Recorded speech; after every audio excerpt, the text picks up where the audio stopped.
My family turned away from me because my sister blamed me for her divorce. Years later, I received a letter with proof explaining everything. Almost 7 years ago, my family cut me out of their lives and kicked me out of the house. At that time, I was 22 years old, not financially independent enough to rent an apartment on my own. Everything happened so suddenly that I had no time to prepare, either mentally or financially. The reason for all of this was my sister, Hannah. Hannah and I were never close due to the significant age difference between us. She married her boyfriend, Pete, when she was 27, and they were married for 3 years. 3 years after the wedding, they divorced because Hannah accused Pete of cheating on her with one of my friends. After college, I lived with my parents because I had just started working and wanted to save some money before moving out. My parents were fine with this until my sister announced her divorce. One day, she came home in tears and hysterically declared that she had filed for divorce because her husband had been cheating on her for 6 months. Then, she blamed me, saying it was my fault because I introduced him to my friend. The story was that my friend Emily was trying to gain weight, and since Pete was a certified nutritionist, he agreed to help her. Yes, I introduced them. Apparently, Emily turned out to be the woman Pete was allegedly cheating with. I was shocked because, although Emily and I weren't close, I knew she was a good person and would never date a married man. Moreover, cheating seemed completely out of character for Pete. He was madly in love with Hannah and always spoke highly of her. It was hard for me to believe he had cheated. But my doubts didn't stop my parents. They immediately believed Hannah without verifying anything. Despite her having no evidence of Pete's infidelity, they took her word for it. I don't blame them. They would have sided with their daughter over their son-in-law regardless of who was right. But I didn't understand why they kicked me out just because Hannah said so. One day, she burst into the house, threw a tantrum, and somehow convinced my parents to throw me out simply because I introduced Emily to Pete. She accused me of ruining her marriage, and for some reason, my parents agreed. I was devastated and tried to reason with them, but they wouldn't listen. They said that if I didn't leave, they would force me out. In a single day, I lost my family and my home. I had no idea where to go. I literally sat on the curb with all my belongings for about an hour, crying, before pulling myself together and going to a friend's house for the night. I tried to contact my parents every day for the next few days, but to no avail. My friend was kind enough to let me stay with him until I found an apartment. Unfortunately, my parents were adamant that I was to blame for the divorce. They told me they were disgusted by what I had done before kicking me out, which made no sense because I wasn't the one Pete was allegedly sleeping with. They blocked my number, so I couldn't call them. When I tried visiting them, my mom threatened to call the police if I didn't leave. That was when I realized they genuinely believed I was responsible. In hindsight, I shouldn't have been surprised. Hannah was always the favorite child. My parents never planned on having a second child, so I was always second in line growing up. I didn't mind, but I never thought it would lead to this. Reflecting on it now, I suppose I should have seen it coming. But honestly, I don't think anyone in my position could have expected such a thing. I spent weeks trying to understand what had happened, but Hannah and my parents had almost completely cut ties with me. I couldn't talk to Pete either, as, for some reason, he had also blocked me. I couldn't locate him because both Hannah and Pete had moved out of their home and back in with their respective parents. With no way to reach them, I turned to the last person who might know the truth. Emily and I, as I've mentioned, were not particularly close.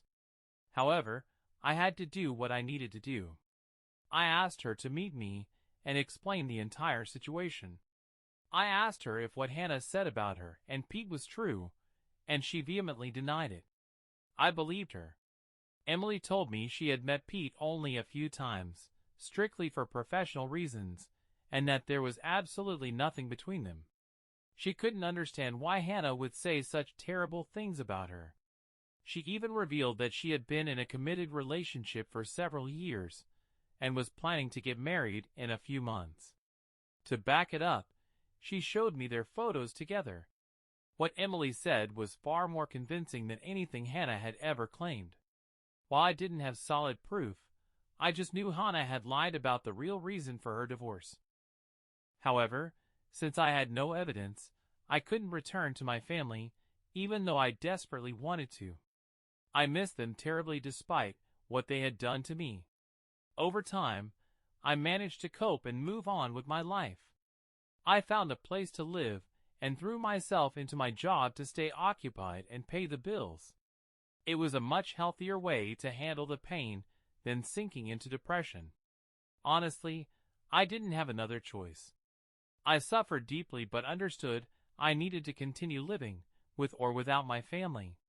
Years passed, and I significantly improved my life.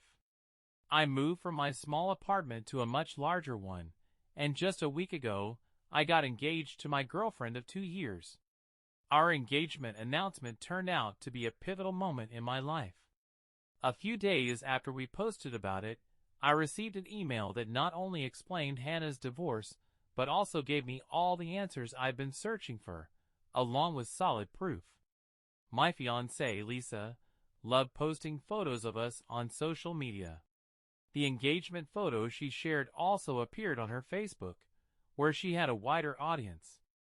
The post was public and reached many people, including my former brother-in-law, Pete. As it turned out, Lisa, a doctor, had met Pete at a seminar several years ago. They had added each other as friends on Facebook, which is how Pete found me. The world truly is small, and for once, I was glad it was. Pete contacted me a few days after our post, but instead of messaging me directly on social media, he sent an anonymous email. Later, he explained that he did so to avoid any awkwardness, as it had been years since the divorce. He didn't want to come across as someone who hadn't moved on. Besides, he had blocked me back then and felt embarrassed about reaching out now after everything that had happened. The email contained the entire story and evidence of what really happened 7 years ago. When I read it, I couldn't believe my eyes. It turned out that it was my sister, Hannah, who had cheated on Pete, not the other way around, as she had told us all. And that wasn't all. Hannah had cheated on Pete with my friend. Despite accusing Pete of the same thing, she had been having an affair with Frank, my old friend. At the time, Frank worked as a cashier at a grocery store near Hannah's place. I would never have figured it out because I never saw them together. Apparently, they had done a good job of hiding it, though not well enough to keep Pete from finding out. When Pete discovered the truth, Hannah blamed me, claiming it was all my fault because I had introduced her to Frank. She even alleged that I told her Frank needed her help as an aspiring singer, given her experience as a talented vocalist. According to her, they had fallen in love before they even realized what was happening. She also claimed I was aware of their relationship and had helped them cover it up for a long time. Of course, this was a complete lie. I didn't even know there was anything between Frank and Hannah. Pete was furious when he heard all of this and ended up blocking my entire family. He later admitted it was a foolish decision, but at the time, he was too angry to think rationally. The email Pete sent was as anonymous as possible, but I quickly deduced who had written it. The evidence he included was damning. A series of screenshots of messages between Hannah and Frank discussing how easily they had deceived Pete. The messages were filled with declarations of love and plans for their next meetings. Hannah couldn't deny any of it, especially since she had signed some of the messages with her middle name, which only a few people knew. I now had undeniable proof. I realized that Pete must have sent me the email after checking Lisa's Facebook friend list. My gut told me this was somehow connected to social media. When I finally found Pete in her friend list, I contacted him. A few days ago, we met, and he explained how he learned about what Hannah had told our family from Emily, whom he met a couple of years ago. I had told Emily to keep my version of events a secret, which I regretted later. If I hadn't said that, she might have told Pete, and I could have proven my innocence long ago. Anyway, when they met a few years ago, she asked him about the divorce. They talked, and he eventually learned about the lies Hannah had spread about him to our family. Pete admitted he wanted to talk to me and share the truth, but didn't because he felt awkward about it. Honestly, if Pete hadn't been so unsure of himself, my life would have been much easier. But I asked for his help because I needed to finally destroy Hannah, and I knew he would be interested in that too. Hannah had clearly lied to my parents to secure financial support during the divorce, and pinned the blame on me as a backup plan, knowing one conversation with Emily could reveal the truth. I couldn't understand how anyone, especially someone close to me, could be so selfish. I was certain she hadn't even tried to tell the truth, and my parents had swallowed all her lies during the divorce without question. She knew that if the truth about her infidelity came out, she'd be in serious trouble. Well, now the truth had surfaced, and I intended to use it to ruin her life just as she had ruined mine years ago. I wasn't sure if my family still lived in the same house, since I hadn't seen them in 7 years. But as it turned out, they hadn't moved. I learned this from an old neighbor before showing up at their house. I was glad to hear that Hannah still lived with them. It didn't surprise me. She was always lazy and hated doing any work. Living with elderly parents, who could do everything for her, was a convenience she wouldn't pass up. 2 days ago, Pete and I showed up unannounced. My mom answered the door. We didn't even give her time to react and walked inside. My dad and Hannah were in the living room. The happy family was back together, though not for long. Their faces twisted the moment we entered. My dad immediately started threatening to call the police if we didn't leave. I calmly replied that he could do whatever he wanted, but only after reading the documents we had brought. My parents looked confused, while Hannah turned pale and retreated to her room. I thought she was trying to escape, but it wouldn't have helped anyway. Pete showed them the divorce papers and screenshots of the conversations between Hannah and Frank while I explained the true story. Pete also told my parents that Hannah had to give up our family heirloom, our grandmother's diamond ring, as part of the divorce settlement because she couldn't pay Pete the remaining amount on a teacher's salary. My parents were in shock as we recounted everything. We watched the drama unfold. My dad demanded explanations from Hannah, and when she tried to lie again despite the overwhelming evidence, he kicked her out. He packed her things into a bag, handed it to her, and told us all to leave his house. I didn't need to be told twice. I left with Pete while Hannah begged our parents to let her stay, just like I had once begged them. It was the best revenge, and I was thrilled. A few days later, Hannah showed up at my house, demanding I fix things with our parents. I had no idea how she found me, but I told her I didn't owe her anything anymore. She had destroyed my life, and I had repaid the favor. Now we were even. Fair and square. She apparently had no pride left because she started crying and calling me a monster. I didn't care. I put on my headphones and played music, while Lisa, my fiancée, kept working in her office. Eventually, Hannah left, but not before writing a message on my door with a marker, calling me a vengeful monster. Honestly, I see nothing wrong with what I did and feel no guilt. Hannah, however, seems convinced I'm the villain.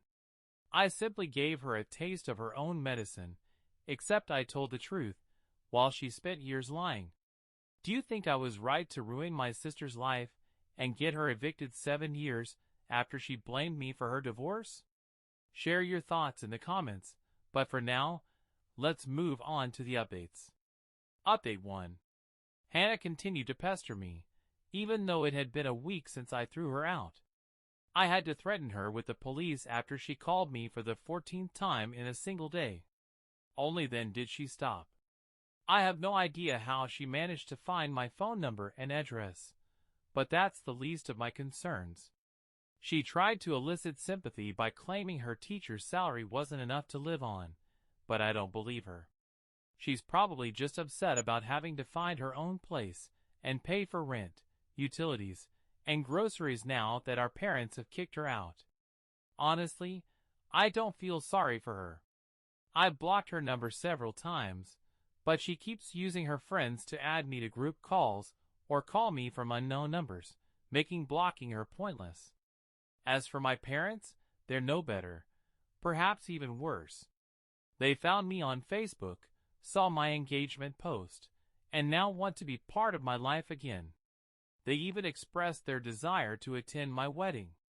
They haven't apologized yet, but, for some reason, expect me to just invite them to one of the most important days of my life. The audacity is unreal. Lisa and I had a good laugh reading their messages. It's hard to believe they're serious. Though, honestly, the whole situation is sad. Update 2. Hannah showed up at my house again, despite me threatening to report her for harassment just the day before.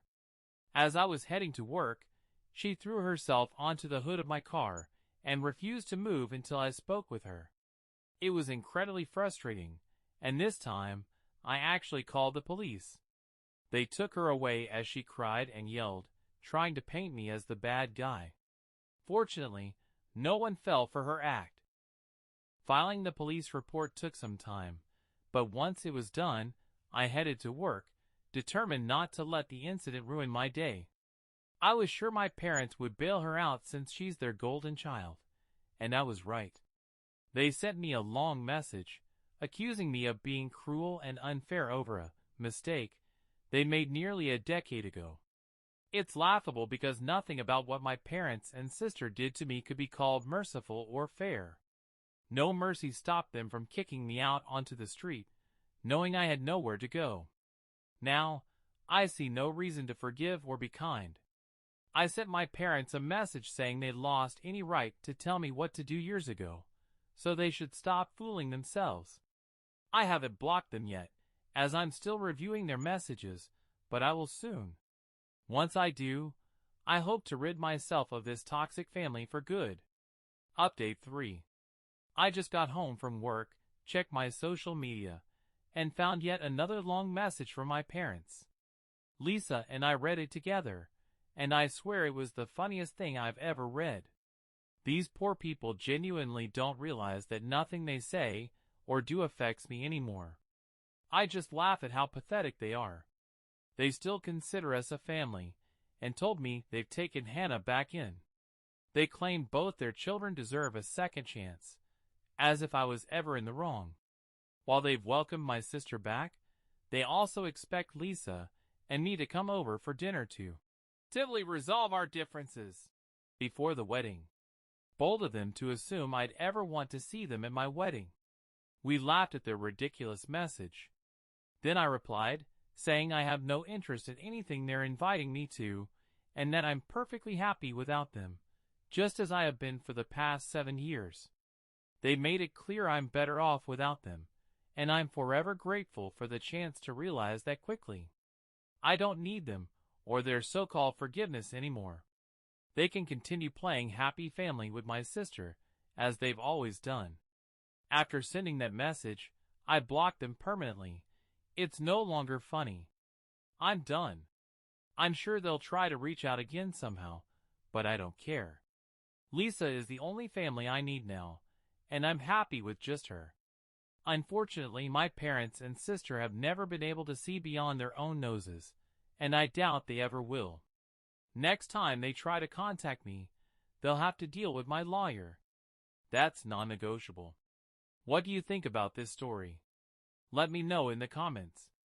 And don't forget to check out our previous video about a similarly entitled sibling. It's linked at the end of this video. Also, make sure to subscribe for more stories like this one. Wishing everyone harmonious and happy relationships.